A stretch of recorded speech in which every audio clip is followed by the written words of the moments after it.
trying. There Oh, we go. we are live now. Yay! Hello, everyone. I am Briar Hart. This is the Neurodiversity Media Network. It is Wednesday, and I am having internet problems.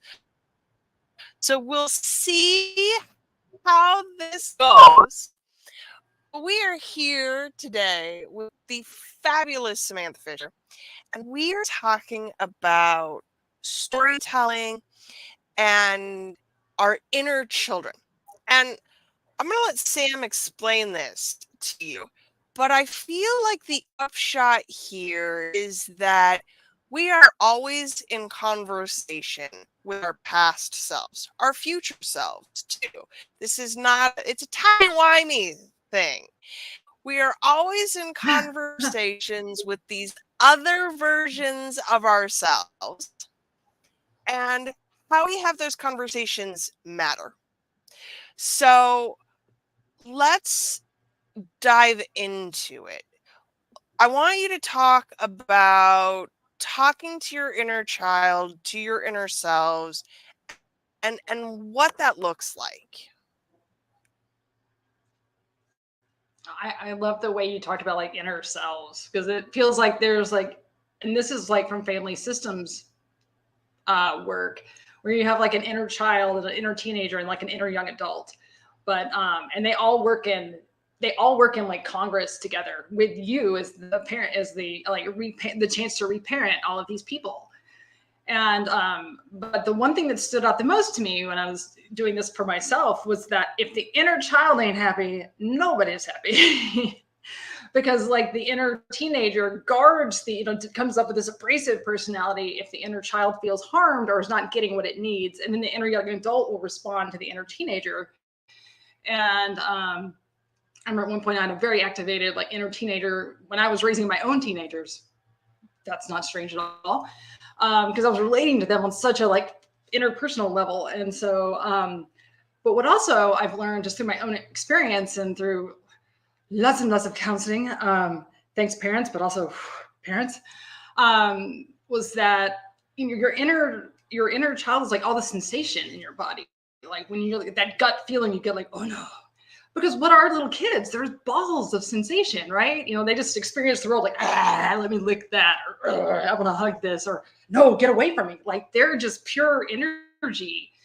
And so many times, and living in America, because I can't speak of really living anywhere else. I've been other places, but I've not experienced it as someone who lives there.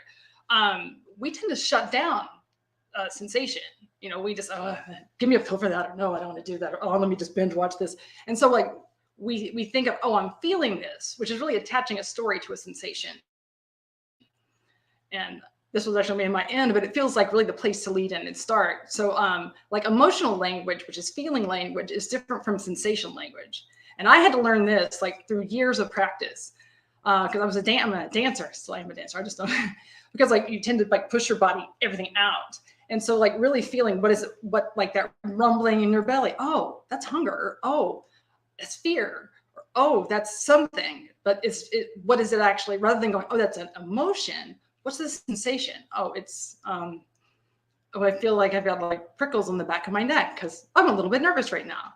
Nervous is a emotion state, but the prickles on my neck are a sensation state, which are different, but they kind of work hand in hand. And that's what the little kids just know, oh, my body feels like this, because they're still learning the language of the adult world. And so in my experience, listening to the sensations of your body, which is our natural state, like we're in nature too, that's our animal body telling us stuff.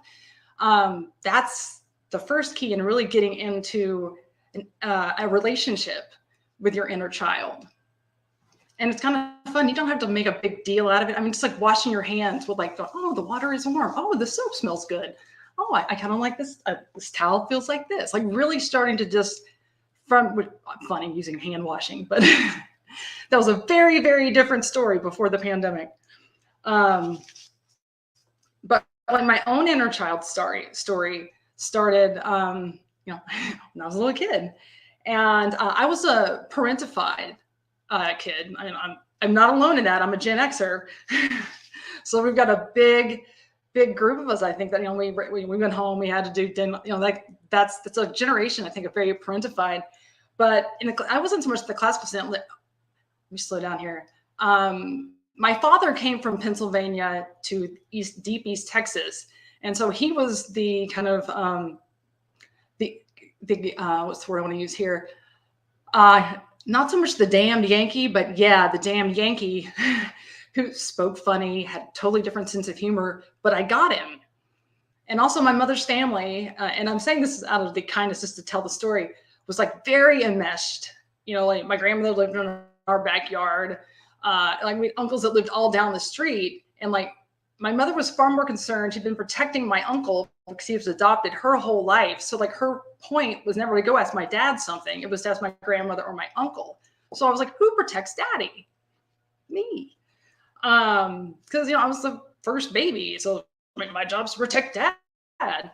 And so I had like my mother busy with the emotional needs of, you know, my small town, and dad's just trying to figure out how things work. And so I just towed along, went with him and did everything. And then we lived down the street from like my grandmother and my mother, and nobody ever thought of knocking. Like they just walked right in their house and did whatever, which part of that is maybe very life, but also as an adult, I now know like that's also rude for people that, you know, purport to be nice, Southern and courtly folks. That's rude.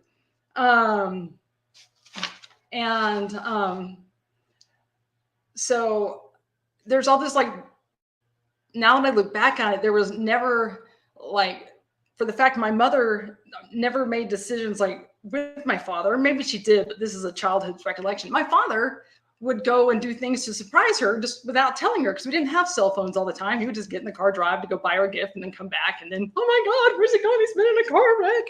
And so histrionic type personalities all around me, this big stoic man who just wants to take care of his wife. And then I'm trying to hold the balance in between everything. And then in the course of all this, I developed migraines, I developed who knows what else, but I become this very sickly, high-wired kind of child. And all I knew was I couldn't have needs because I had to take care of everyone else's needs, which is the ultimate parentified child. And I always laugh and tell people that they're like, what was your childhood like, Samantha? And I was like, a Faulkner novel directed by Mel Brooks. And so, you know, the migraines started, they noticed them at 5. I think they started before, but that's when like all the nightmarish kind of testing that they do for migraines back in the 70s. And finally, I remember at 8, they took me to this pediatric neurologist at Baylor in Dallas. And it was the first thing I remember is he looked at me like I was the patient. I think I told you this story before. He would roll across on his desk. This guy was totally on the spectrum. He would look at me and he'd do all this stuff. Then he'd roll back and take notes on here. And then he'd scatter across the floor and he'd look me in the eye like my parents were just there. And he would tell me, okay, this is what you have. This is how you'll have to proceed. Like your life will be normal, but you have to deal with these things and not eat these things. And this is like 1978, but like this sort of migraine, you know, and if you take these medications, you'll never be able to take birth control because migraine. And I was like, telling an 8-year-old about birth control, that's pretty cutting edge for a doc. But still, it's like, it was another layer of like, this is stuff I have to take on myself. Like the layer of stuff I already had on my little shoulders. And I liked the guy for it, but I didn't realize that I didn't have whatever integrity in my structure or nuance. I just know I have to take care of myself so I'm not a bother to anyone else. Also, with migraines comes neurodiversity. And when migraines started getting worse, because I thought I've got to prevent them because this is my thing now, because the doctor told me. And by the time I was 11, I was having like the hemiplegic ones where like they're like little mini strokes. So my parents, to their credit, my mom calls up a therapist that she heard about, and he goes, you got a kiddo getting migraines so bad. He was from Mississippi. Don't hold that against him. That she's missing this much school. He goes, I don't need to see an 11-year-old migraines, Mom. I need to see you and Dad. And they took like 2 weeks off 2 weeks, maybe 10 days, came like to Bernie, Texas, out in the middle, which was the middle of nowhere in 1981, and like did some sort of family counseling camp. I mean, when they came back, my brother and I, to this day, still like remember it was like AC, BC, or BCAC, because they were so different. They learned boundaries. They had learned like they'd done like a bunch of Gestalt work. So they'd seen like how their families had affected the way they acted. This was especially huge for my mom, but I think my dad learned like what it was like to live with a dad that had gone through the Depression, and then to live in a family full of oil money, like all this sort of weird money stuff. And it was like, oh, they are very different now. It was not fixed, but they at least had a language to talk to each other instead of at each other. And I did not have to be that person for them anymore, which left me a little bit like lost. But then finally I got to go talk to somebody that was like age appropriate to go, oh, see, this has been going on in your life. And that's when I got language for having an inner child. Now, granted, I'm like 12 years old, so I'm starting to be, I'm still quite a child at that point, but there's that, I think it gave me an idea that I was still talking to my parents' inner children a lot of times. Because my dad has totally, one of the things that's great about him, like a Peter Pan quality. And he's like 80 years old and one of the most fun humans on the planet. Because he is not childish, but he's childlike, if that makes sense. And so when I started to get the language that which at 12 was probably a little bit new, it was still too close. I'm still a child myself, and you're telling me about this thing. And, but I think it helped me to be on the same page to speak the kind of language about boundaries and that my parents were speaking. So in our house, we were like this little bitty pod inside this huge family that was like trying to wrest us apart. We at least had the ability to go, oh, okay. It's okay to not want to do what they're doing, even though everybody's always done it this way. And I see this in our like culture at large. Like boundaries are such a huge, huge thing right now, because I don't think anyone's ever taught inner boundaries. Like, this boundary is against you, and I want this boundary. What about the boundaries within ourselves? And the reason we teach outer boundaries first is because inner boundaries are the hardest ones. Like the boundaries I have with I work too much, or the boundaries I have with I don't get enough sleep, or the boundaries I have with like actual self-care. Not I'm gonna go get in the bathtub, like or I don't know how to play. Like these are actual things. When somebody's like, what do you desire? I was like, I don't know. I never allowed myself to actually play. I allowed myself to go where I was assigned to go, because it made, it kind of felt like children were assignments when I was a kid. And so like, just even saying that out loud sounds really strange, but if you grew up in the tail end of the 60s and the 70s when, it's like, yep, you fit the assignment. You had the 2 kids. Good job. So it was like, because that was still coming out of that whole Mamie Eisenhower. Everybody looks like that. And so, but it gave them like balance and structure. Like they finally had a way to structure their lives where mom wasn't always running to the answer of my uncle or my grandmother or my aunts. Like she knew how to, no, thank you for asking. That was something she never knew how to say. I mean, like to this, until her dementia got really bad, she still was like running across the country to do something for someone. And like my dad didn't tow, and I was like, wow.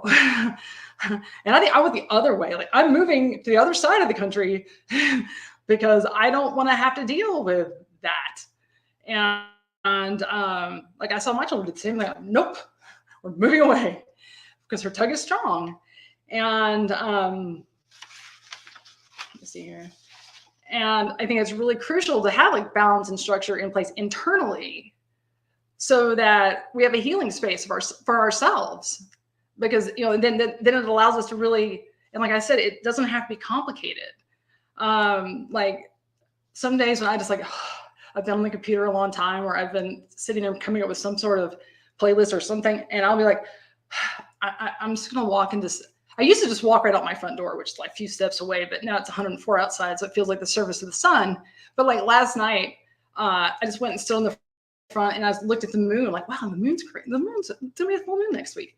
Just to sit outside and be like, oh, you know, it's not 104 outside, or just to look out the window, or you know, sit and watch my goofy cats play. Like, it doesn't have to be a huge, I must set aside a time and light a candle. I mean, like, the wellness industry has taught it, as like lassoed us into thinking that we are only doing wellness practices if we have on spandex and if we're, you know, like on standing on our head. It's like, no, like these sort of practices are so accessible at any time and any day. Like before I walk in my house or walk out of my house, I'll be like, okay, yeah, we've got this. Sometimes for me, because getting out of my house used to be really hard, I would do it when I got in my car, like, I made it.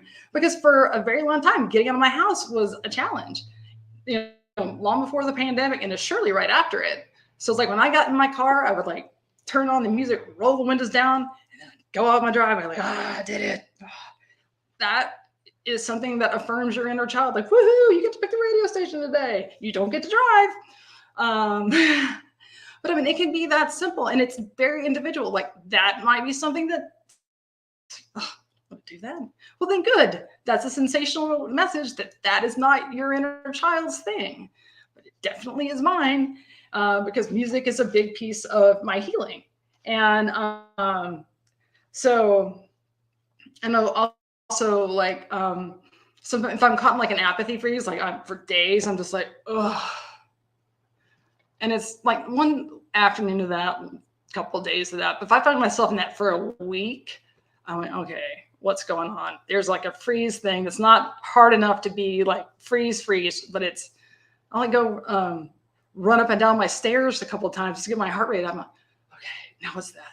Because I have the thing too, like when y'all are talking about the shower thing, that's so real. And I know a lot of people for whom that's a very real thing. It's like, all right, when was the last time you got in the shower? Like actually washed your, because my hair, I hate washing my hair. Like that's a sensory bit. And, but also it's a childhood memory. Like people would yank on my hair. So like, there's so much tied to that, but it's like, how do I make this at least the least amount of traumatic that I can? And we get to decide that now. We're the parent. It's like recognizing that, yeah, this is real. This is a very real thing. Like acknowledging it to the little kid. Like, I know you don't like to do this.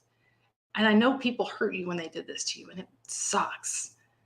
And like, how can we make this playful? Like what can you put in your tub that's fun? Where, you know, like I have little, because I get some of my best ideas in the shower, I have those little crayons where I can write it down so I don't forget, because I'll have a great idea and then I'll get in the shower, and then when I'm out of the shower, the great idea is gone. So I got this idea. Randy Buck is like, Chelsea, they have waterproof, you know, like things you can put in there. I was like, no, that's way too complicated. So one of my other friends like, just get those like blue crayons. You could write it at the front of the shower where it doesn't come off. I was like, oh, little kid loves that one. And so then I at least have the idea of what it was. And then I have paper in my bathroom. So I can finish the idea when I get out. And so then it's like, okay, the portal did not take the idea away. And so there are ways to kind of take back some of the things that might have been less than pleasant or just downright traumatic. And, you know, because the shower is a huge thing for a lot of people. So like, how do we take that back and at least not make it, is like less than traumatic, make it a little bit playful? Because think about some of us who were parentified, we didn't get to play. Or if we did, it was like very structured, or it was only a short amount of time, or somebody else's idea of fun. So, you know, create like a little toy bag for yourself, you know? And like, it doesn't have to be for a lot of time, just like enough to shift a thought process. Like, oh man, this sucks.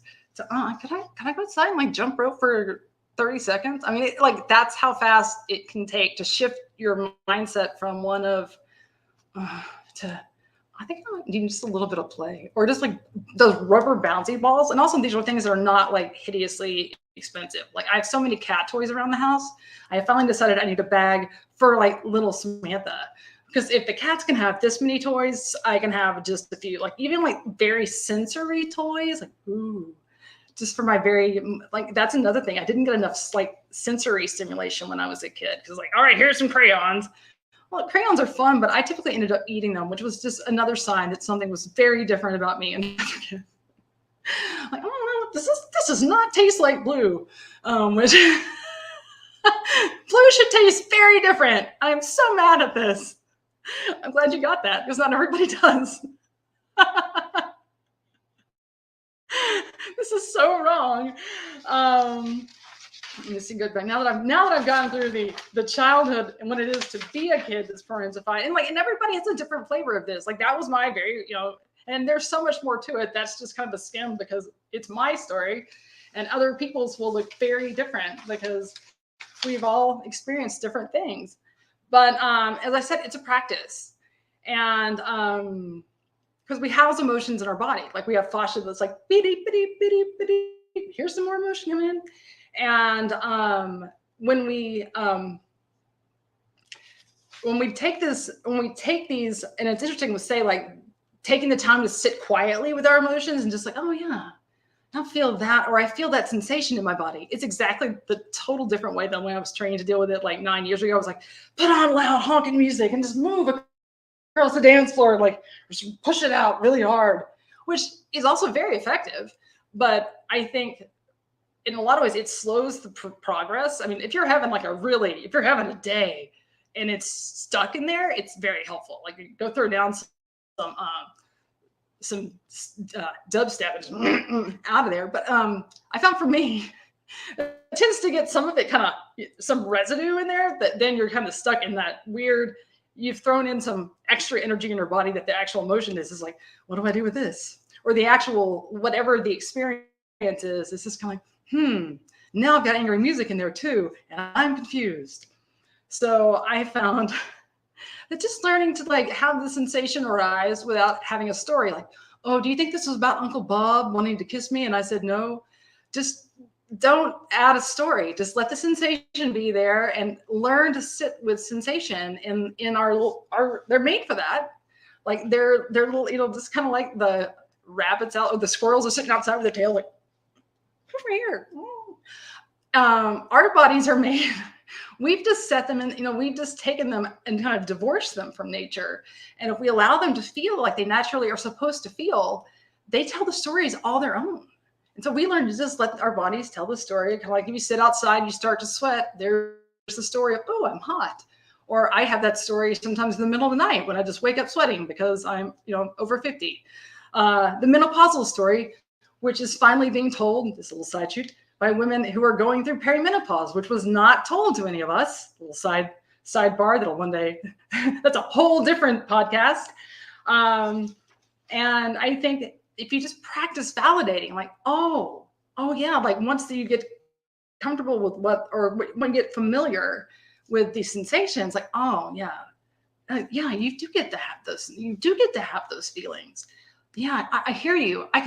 Because sometimes tears will start to arise when you have that sensation enough, but because it'll register with what your adult sensations are. And like, oh yeah, you didn't get to be heard when you were sad, or oh, you weren't allowed to be angry. I'm really sorry about that. That was not fair. It does really suck. You know what? But no, that was then, and you don't live with them anymore. And you know what? I'm here with you, since we can draw a different path forward. And you get to. I mean, it doesn't take a long time. Also, there are things I like to write letters to my past self, my current self, future self, to the parents that raised them, to like my caregivers who were there for me and allowed me to have beautiful space and become the person I am, to the people who were difficult and things I wish they would have done, to my future self who things that I didn't get to do then, but I'm on a path to do now. I'm like, oh, our time frame was just different.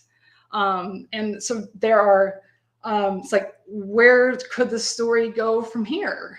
Not so much journal entries per se, but letters. Like letters are incredibly empowering. You like look throughout our history, like when it was a time when like, these are the letters from so-and-so. I don't know why I put a Southern accent on that, but it feels like so many of like the founding stuff, like, hello, sir, Mr. Beauregard.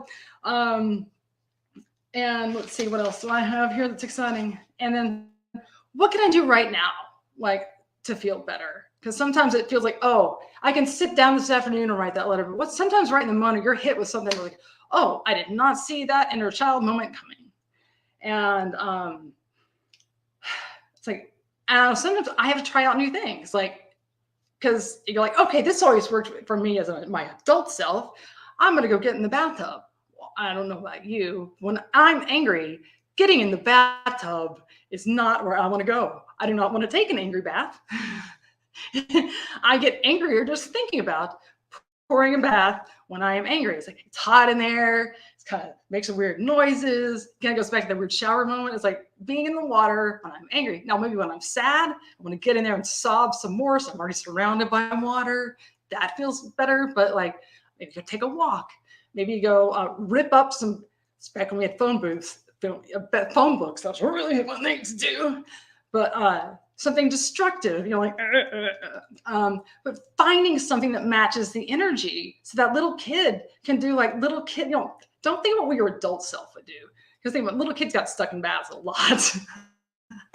So bath is sometimes probably where you don't want to go. This is where your adult self wants. What your little kid wants, because they got stuck in the bathtub. So that's probably not. I mean, bubbles. Bubbles are a great one. I keep bubbles around. I keep like big newspaper with crayons, because red crayon on like newsprint makes some very nice rips. And dance. This is where dancing is good. When we're going with feeling, and like you can put on like whatever weird music is fun, and it moves fast because it's a feeling, not a sensation you're sitting with. And so, but this is where play kind of intersects with that sort of thing. Like, where would play also be fun with this? And also sometimes rest. If you've been, or sometimes like, gee, what time is it? Have I eaten? I find this one is where I get busy. I go, oh God, it's 3 o'clock. I have not had lunch yet. This goes with crosses over with a lot of neurodiversity. I was like, oh, I have forgotten to eat, and it is almost dinner time. Well, it's like, and my typical response used to be, oh, well, dinner time is just a few hours away. Like, no, that is not, I would not do that to a child. I would give the child a snack. And so learning, and this has been like just so healing for my overall mental health journey over, in the big picture of my life. Like, oh, I'll just go have some tea. That'll be fun. No, I wouldn't give a child tea and just say, oh, you can lump it till dinner, kiddo. So, and it's also nice too, having this inner child healing piece to be like, oh yeah, I wouldn't treat a child like this. Why would I treat myself this way? And sometimes just like getting under my covers and like just for a few minutes and just letting like the weight of them just go, oh yeah, I just needed a hug from something other than me, which is a really, or having my cats just come lay on me for a little bit, because cats, I'm new to being like a cat lady, and it's life changing. And yes, and I think too, yeah, it's just recently that this whole like 2 cat thing has come into my life, and like it's absolutely a shift of being in the world. But I think too, when you see that, you watch the patterns show up, and you realize, oh, the words that I'm hearing or the sensations, these aren't mine. Like, I see these in my mother and father, which means they aren't my words. I can choose new ones. So moving forward generationally, and even moving back epigenetically, I'm healing my line both ways. And so it's like, I don't want my grandchildren to be hearing the same thing that were told like to my great grandmother's parents. Like, that might have been fine when we were in wagons, but who knows what's coming next? The world is moving on to whole new brave things. And I don't want them to be carrying, stuff from when we believed ridiculous things into the future. And so sometimes like it's sitting in some grief, like, oh, they only did what they were taught because they didn't know better. But we now know better, and we get to do better. And it means looking at the abandonment that you felt as a kid because people couldn't meet your emotional needs. But that also means that you don't get to abandon yourself anymore.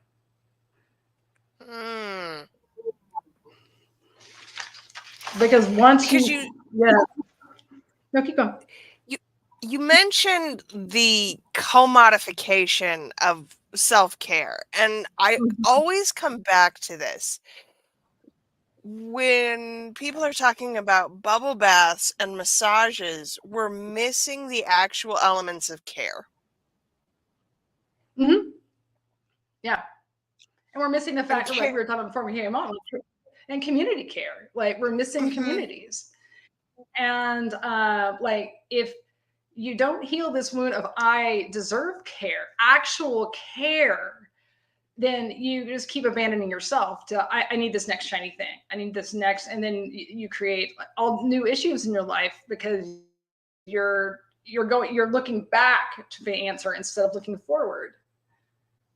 You're using old solutions for problems that need new answers. And that's why this little one's inside, like, hey, hey, it's not outside you, it's in you. You are the answer. You're not the problem.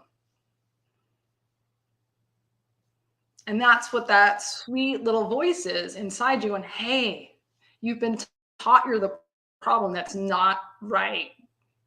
And that's that little wisdom piece that they don't want you to know, because then you won't be out buying their bubble baths and their this and their that. You know, colors, crayons and paper are cheap. Compared to all the other stuff they're selling, crayons and paper and, you know, letter paper, even if you get nice stationery and you send it to yourself, or like I'm a huge fan of like the ritual to end things. Like, oh, it's a full moon on Monday. Sending some letters, dropping them in the fire. Dropping all that in the fire. I'm a huge fan. You know, it's like someone say pyromaniac, but I just say fan of letting things go with fire as your assistant. But yeah, because I think that you have ritual as a means of releasing and restoring, and then reminding us that something else is coming in its place, so that we don't race to fill it with something that's not supposed to be there. So if we stick something in the hole, then there's no room for something else that the universe is bringing to us. And so, yeah, I don't know if anybody touched on like the play and the this, but let's see what else we have here. So once we have our adult in the place to reparent and do these beautiful things, I like to think of like, what story now we've released this? Am I moving forward? And whose story is it? And then, do I want to move the story forward? Does it serve anyone? Does it serve my ancestors? Are they aided and abetted by my life story, by the story that it's been like propelled on through my other people? Like, and if they're not, let's see, if the answer is anything, like how do we lay the story down? Like, where do we give the story a good death so that it goes back to the earth and it gets, you know, transmuted, and then we get to move the new story forward. And the new story comes. Like, stories are everywhere, and I think we've talked about this, but it's like, oh, sometimes being without a story for a while helps you figure your own. Like when you take the yoke off a horse and the horse kind of runs around like, whoa, terrible horse noise. But sometimes being without like a saddle or a yoke or anything on your back, and you just kind of like live in the freedom for a while, like, oh, I had a dance teacher, Lucia Horan. She's like, you dance that old story off and the new story comes up. But sometimes you need to dance in freedom for a while, because we're so quick to want I need the saddle of a story on my back for a while. I was like, no, sometimes you just need to just dance in the liberation for a little bit and not be told, oh, you're this, or because the story's kind of like a label. Oh, this is your thing, or this is your narrative now. But what is it to just kind of be like, I want to dance just in the story of just no story for a little while. And that's because one will find you. That we're storytelling people.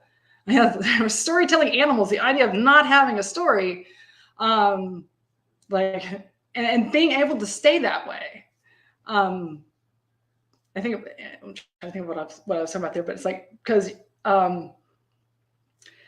and going back to art, you know, art is kind of in that place when there are no words for the story. Like I think about movements this way. Or even like in Judaism, we sing the Nagun, which are just wordless music that has, it's a story, but it's a story too big for words. And sometimes our story is that. And if you could sit in that space where you hold space for the next enormous thing that is too big to be spoken, but it's still, it's a prayer without words. Like your story can be that. And wait, like holding space for the next thing to come that is not imprinted from the people behind you, but knowing that you're safe and held by something sacred, which is your own story. And I think that's a tricky place for humanity right now. Like I need to have a label and I need to know where I'm going next. I need a map because everything is labeled and, dotted. Here's this, it's on Google now. So it exists. It's like we don't exist unless we have a label, a story, and a location. And that's like a new phase of humanity. Like you just go back 50 years and people could just wander to the middle of nowhere and not be found. And so while we're I don't sitting, waiting for that next story, what are we supposed to be doing? Because it's that waiting piece that's really hard for people, especially our people. We do not like to wait. We do not like to wait. We do not like to wait. I think this is where it's kind of when I went back to my parents when they found like structure, and like you just find a structure for your day, find a structure for your heart, like what, and curiosity and structure. Like find community, find curiosity, find structure for your life, so you're not just like, oh, okay, got another day with absolutely nothing to do. But so it's like, for me, it's like it was routine. That was what I did that saved me back when I was like, all right, I have no story. My kids are all gone. So I was a country song. I was like, my husband left, my dog died, and my kids left me. So so I was like, if I didn't have like, okay, I get up, I go to this place, I dance, I come home, I have clients, I do this, and then I go and do this in the afternoon. Otherwise, I would have just moved in down at the bar at the corner, and sat around and sketched and written stories and submitted them. That would have also been a routine, but it would not have been a very good one. So, I found a way, and then I had scheduled in, okay, I go visit my kids here, I'm going to go visit, but just finding a structure that was loose enough that I could go do the weird stuff that inevitably came up because neurodiversity, but enough that it held me to where I still had, demands on my time. And I knew that this was going to come in at this point. Okay, good. I have a patient there. Okay, this is going to come in. Okay, I got that there. Okay. And then I had the flexibility enough that I didn't feel like I was tied down, and I didn't, and I had enough like creativity in there that I didn't make up, that my brain was being used, that I didn't make up stories about myself because I was using it to kind of push that out into the world about, I think creativity is a huge part, like structure and creativity. Because if you're using that brain power to use it out in the world, you don't tend to turn it in on yourself. But I think too, in a sense of like curiosity about, oh, isn't that interesting? So it doesn't make everything true. Like when people try to put a story on you, like, oh, you're this. Oh, how did you come to that conclusion? Rather than agreeing right away. I think it's especially important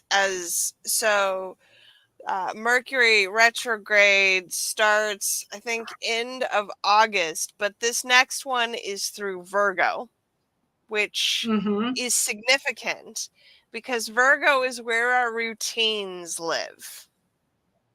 This is where these... Yes. Yeah. I was born during a Virgo Mercury retrograde. Yay.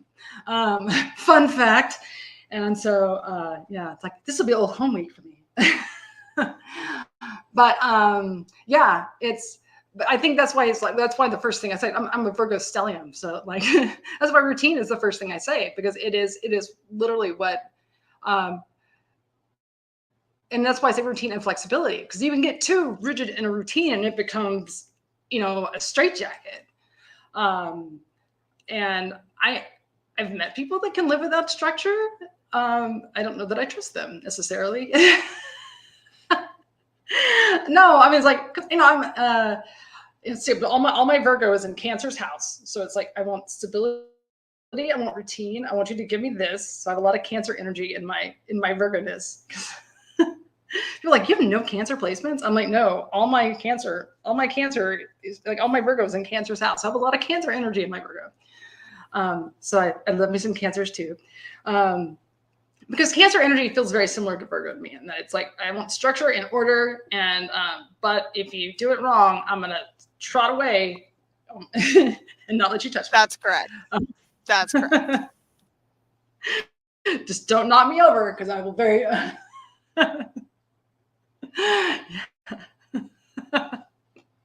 Because then I will be helpless. But I will cut it. I will cut you. Oh, I will definitely cut you. Yeah, I have a friend of mine. She says Cancer is Scorpio in a house dress. Fair. I accept that. As a Cancer, I accept that. And so, yeah. But I love, yeah. I have a lot of, one of my grandfathers was a Cancer, and he was a cool cat.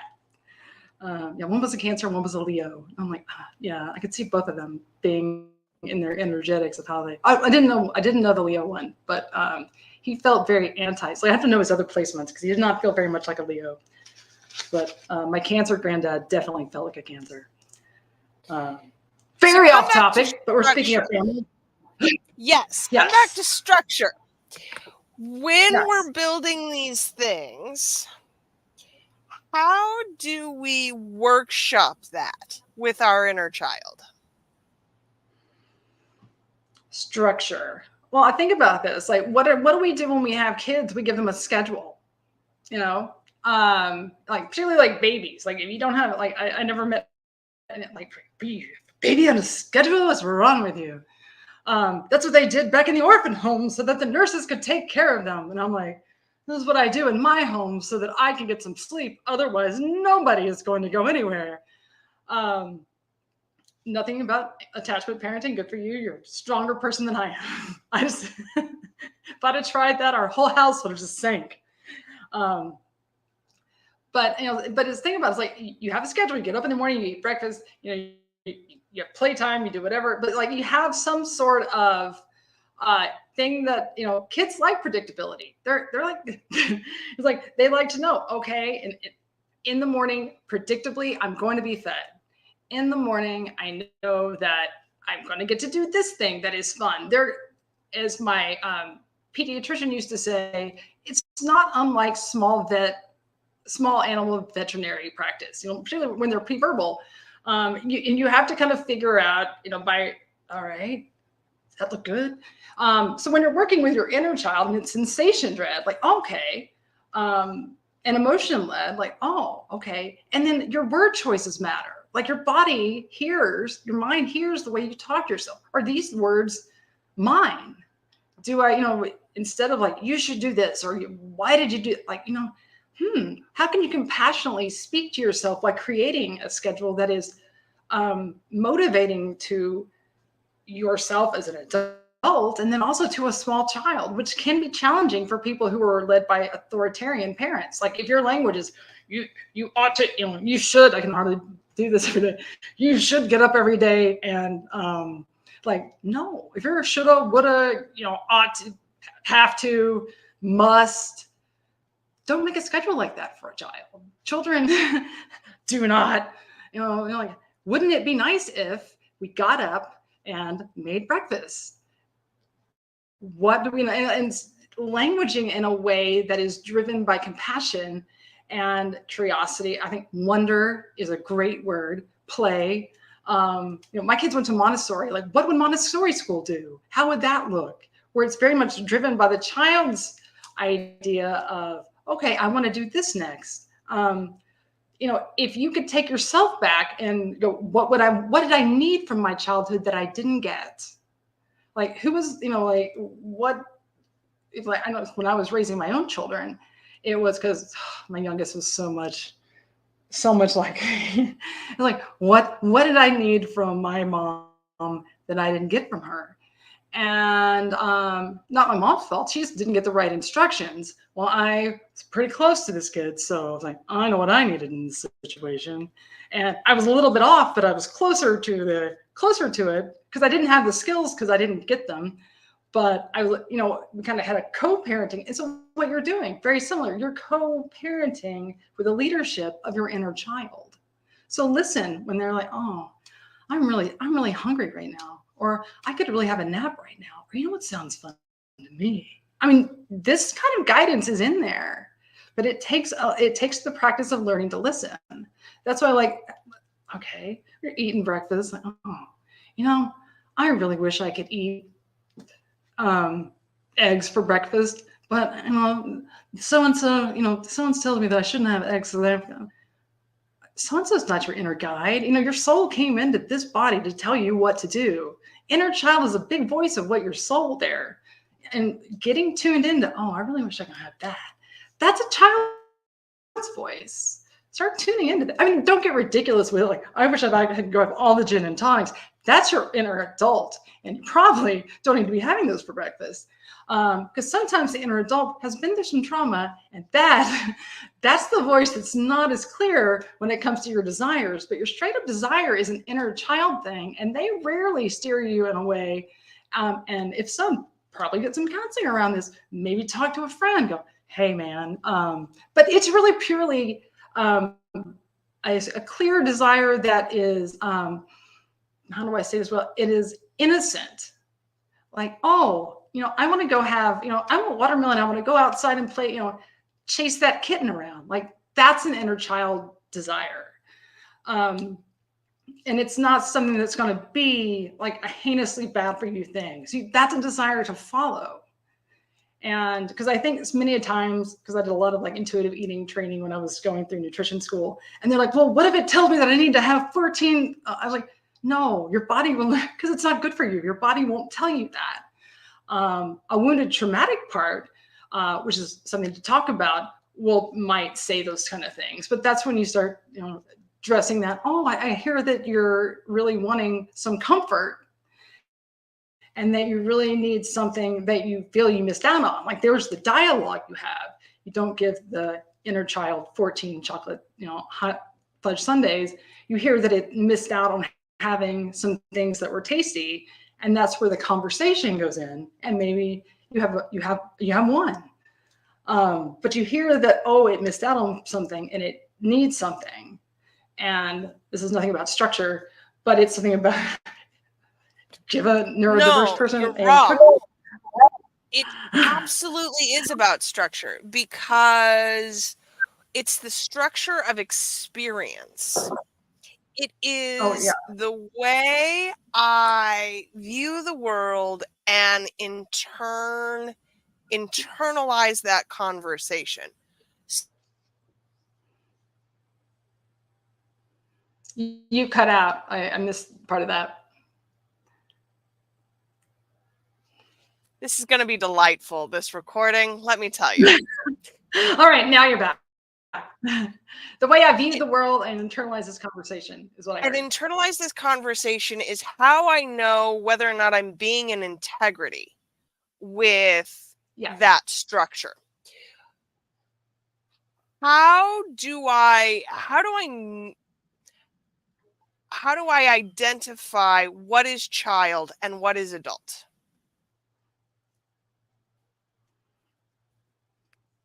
Okay, just like adult me, or like, okay. Inner adult versus inner child. Okay, like the adult, like 21-year-old that's, okay, so you have like, that's the basic car that most people for the families. Okay. Versus because there's you, the actual adult. Inner adult is like, they're like 21. And I know very few people that have hit 21 that haven't had some kind of trauma. There are probably some, but speaking for myself, I'm not one of them that have like hit 21 without having traumatic experiences. That I carry some stuff around that they'd be like sitting giving me side eye, going, "Hey, let's go do something very unhealthy for ourselves," and or that they're reacting to the teenager or the child being unhappy. So like usually, I look at her and go, oh, okay, we'll have a conversation about that later. Because I can hear that something's activated in you from either one of the other people in the car or something we just read, something we just encountered, something we just saw on TV. Like something has got you hot and bothered. And if I don't have time to deal with it at that moment, I know that. But that the inner adult usually is taking the temperature of the rest of the car. Like, because the teenager will be upset and like comes at you like a teenager, like I must hear this song louder. Versus the child, which is the one like my needs aren't met, and when her needs aren't met, it usually just ripple effects to the rest of the car. But the child, and I am not a, my only expertise in this is having lots of therapy around it when I was a kid, and also just experiencing for myself is like you take care of the kids' needs and go, okay, I hear that you want 14 Sundays, but let's try just one, or maybe just have a few bites. And if that doesn't give you a tummy ache, we'll have more. And like, then the teenager goes, oh, you're taking care of the kid. Okay, well, I feel safe to be taken care of by you. I will calm down. And when the teenager calms down, the adult will go, oh, so you actually do know what you're doing. Cool. You can keep driving the car and I will shut up. Does that make sense? But a lot of times either they're taking the temperature of the whole car, or something is going on in your world that you're doing. And it's kind of like the car alarm, or like the like an alarm in your car dash going, something's up, something's up. Or it could be something that's triggered from an experience in like your youth that is activated because, oh, I like to watch scary movies that remind me of a trauma, because at the end of it, it gets resolved every single time. And I finally learned to stop doing that because, like, why am I re-traumatizing myself? Because it feels familiar. Which is exactly what we're going to talk about next week, which is changing the story. Yes. Yeah. Because it's that whole re-traumatizing ourselves because it feels familiar. I mean, the first time I saw it, like an opening salvo of a show, and my whole body's went, and I was like, I don't have to do this. And my whole body went, and it was like, wow, I don't have to do those stupid things I've done for however many years. Yeah. Yep. It's nice.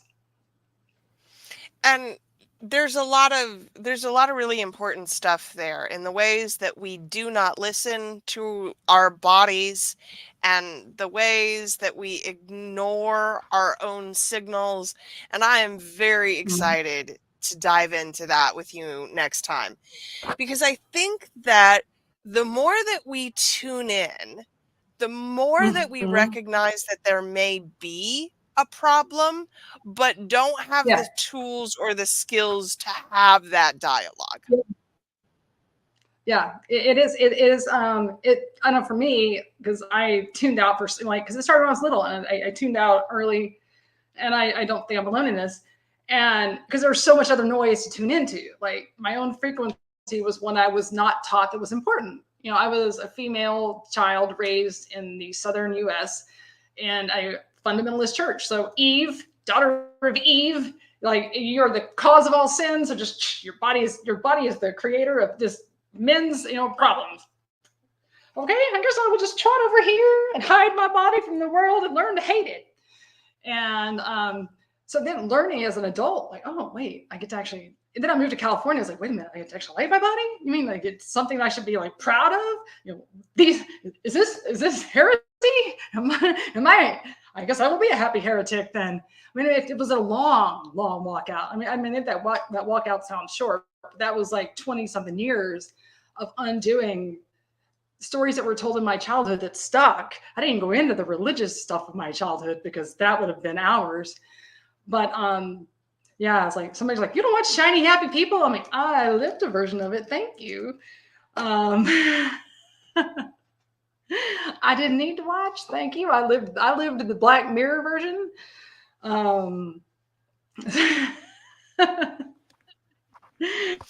Yes. So we'll talk about changing the story, and I'm looking forward to it.